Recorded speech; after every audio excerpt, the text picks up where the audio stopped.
नमस्कार दोस्तों, जय श्री श्याम। अगर स्टॉक मार्केट की बात करें तो कंटिन्यू 2025 जब से स्टार्ट हुआ है, 2024 का एंड और 2025 की स्टार्टिंग है, यहाँ पे हमको काफी ज्यादा करेक्शन देखने को मिल रहा है। तो यहाँ पे एक सवाल है जो म्यूचुअल फंड निवेशक को सोचने पे मजबूर कर रहा है कि सर अगर मार्केट में इन केस अगर कोई बड़ा करेक्शन आ जाता है, कोई बड़ी गिरावट आ जाती है, तो हमने म्यूचुअल फंड के अंदर जितना भी पैसा निवेश करा है SIP लमसम के माध्यम से, क्या वो पूरा पैसा डूब सकता है या नहीं। तो आज की वीडियो में आपको प्रैक्टिकली हम बात करके बताएंगे कि म्यूचुअल फंड में पैसा डूब सकता है सिर्फ एक कंडीशन से, और डूबेगा नहीं अगर आप ये गलती नहीं करते हो तो कंप्लीट वीडियो वॉच करना, बिल्कुल भी स्किप मत करना। इससे पहले अगर आपको देखना है म्यूचुअल फंड की SIP है, अगर आप उसको होल्ड करना चाहते हो लॉन्ग टर्म के अंदर और आपकी कंपाउंडिंग भी खराब नहीं हो, तो उस पर डिटेल वीडियो आ गया है, लिंक डिस्क्रिप्शन में दे दूंगा, हमारे फर्स्ट वाले चैनल पे आया है। और आपको ये देखना है कि सर म्यूचुअल फंड के अंदर मेरा इन्वेस्टमेंट था, मेरा गोल कंप्लीट हो गया, अब मुझे कौन से टाइम पे यहाँ पे एक्सिट लेना पड़ेगा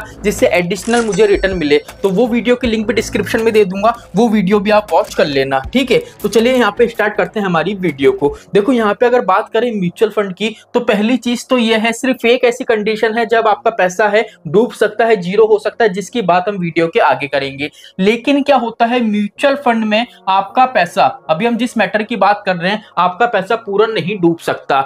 अब मान लेते हैं आप किसी भी म्यूचुअल फंड स्कीम में निवेश कर रहे हो, चाहे वो लार्ज कैप का फंड हो, मिड कैप का हो, स्मॉल कैप का हो, XYZ कोई सी भी कैटेगरी का, थीमेटिक, सेक्टोरल कोई भी फंड हो, ठीक है। अब वहां पे क्या होता है, हम जितना भी पैसा म्यूचुअल फंड में जमा कराते हैं, ठीक है, हम पर्टिकुलर जिस भी फंड में जमा कराएं, जैसे मान लेते हैं XYZ, ठीक है, कोई म्यूचुअल फंड है, हमने इसमें क्या करा, SIP कर दी, ठीक है, SIP करी हमने यहाँ पे 10,000 रुपए की।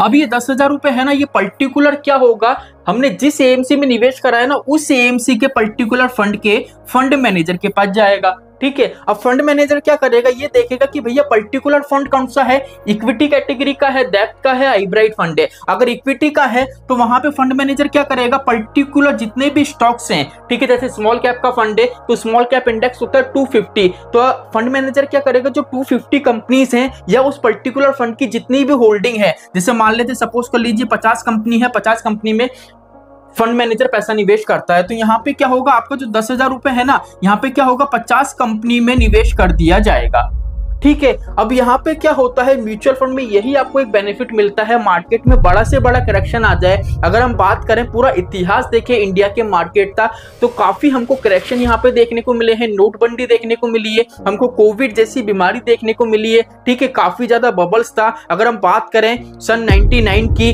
2008 की, तो वहां पे काफी हमको करेक्शन देखने को मिला है। उसके बाद भी अगर हम बात करें तो म्यूचुअल फंड की वैल्यू जीरो नहीं हुई है। वो क्यों नहीं हुई है, बिकॉज क्या होता है, यहाँ पे बेनिफिट है कि आपका जो पैसा लगता है ना, हम लगाते हैं सिर्फ एक फंड के अंदर पैसा निवेश करते हैं, लेकिन हमारा पैसा एक फंड के माध्यम से मार्केट में, स्टॉक मार्केट की जो कंपनीज हैं उनमें काफी ज्यादा कंपनीज में हमारा पैसा लगता है। अब एक बार बताओ, अगर आपका पैसा 50 स्टॉक में लग रहा है, ठीक है, अगर मार्केट में हम मान लेते हैं 15% 20% तक का करेक्शन सडनली आ जाता है, तो भी एक बात बताओ, जो 50 कंपनी है, एक बार में सारी की सारी कंपनी दिवाली घोषित हो सकती हैं, सारी कंपनी का कामकाज खत्म हो सकता है, सारी कंपनी एक साथ डूब सकती हैं, पॉसिबल है, ये चीज पॉसिबल नहीं है। इसलिए क्या होता है, म्यूचुअल फंड में निवेश करा गया पैसा कभी भी जीरो नहीं हो सकता है। अभी हाल ही में एक NFO आया था, वो था बंधन निफ्टी अल्फा 30 इंडेक्स, ठीक है। अगर उस पर्टिकुलर NFO की बात करें तो वहां पे मैंने कंप्लीट एनालिसिस करा था, उस पर्टिकुलर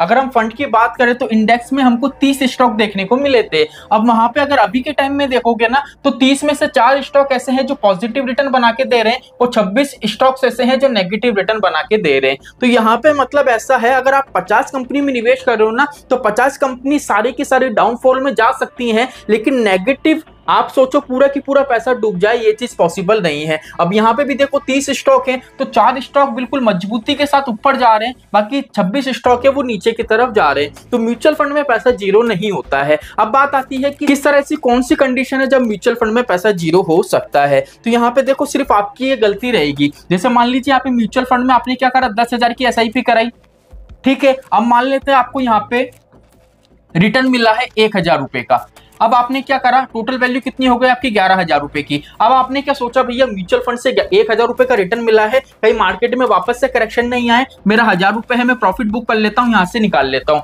अब जैसे ही आप 1,000 रुपए निकालोगे वापस से आपकी वैल्यू कितनी बची, 10,000 रुपए की। अब मान लेते वापस से आपको यहाँ पे रिटर्न मिला फॉर एग्जांपल 2,000 रुपए का, ठीक है। अब क्या होगा, वापस से आपको लग रहा भैया 2,000 रुपए मुझे निकाल लेना चाहिए, आपने 2,000 रुपए निकाले। अब वैल्यू कितनी बची आपकी, 10,000 रुपए की। अब मान लेते हैं मार्केट में करेक्शन आ गया 5% का। अब 5%, 10%, कितना का भी करेक्शन आए, हम मान लेते हैं यहाँ पे करेक्शन आया है और टोटल यहाँ पे जो करेक्शन देखने को मिला वो 3,000 का मिला, ठीक है। अब आपकी 10,000 की वैल्यू थी वो कितनी हो गई, 7,000 रुपए। अब यही अगर आपका पैसा है, अगर आप निकालते नहीं, जो भी आपका प्रॉफिट था यहाँ पे 2,000 रुपए, यहाँ पे 1,000 रुपए, अगर ये आप निकालते नहीं तो नॉर्मल सी बात है इस पे कंपाउंडिंग वर्क होती है और ये पैसा बढ़ता। लेकिन आपने ये निकाल लिया, मार्केट में करेक्शन आया, तो नॉर्मल सी बात है आपको जो प्रिंसिपल वैल्यू है ना वो कम होगा। और इस तरीके की प्रॉफिट बुकिंग कंटिन्यू वे में करोगे तो आपका प्रिंसिपल एक दिन जरूर जीरो हो जाएगा। लेकिन यहाँ पे मैं आपको एक चीज और बता दूं, काफी निवेशक को लगता है जैसे मैंने 10,000 निवेश करे, 1,000 प्रॉफिट मिला तो मैं 1,000 निकाल लेता हूं,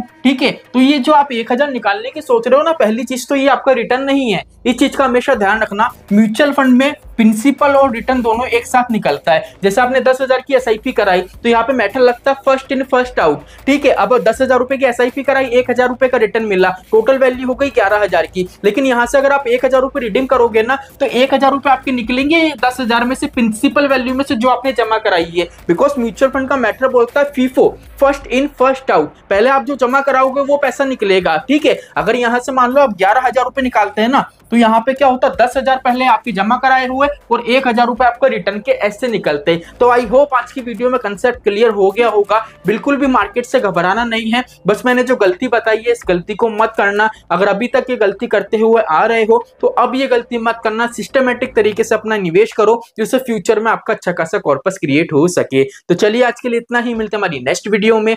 जय श्री श्याम दोस्तों, जय श्री राधे।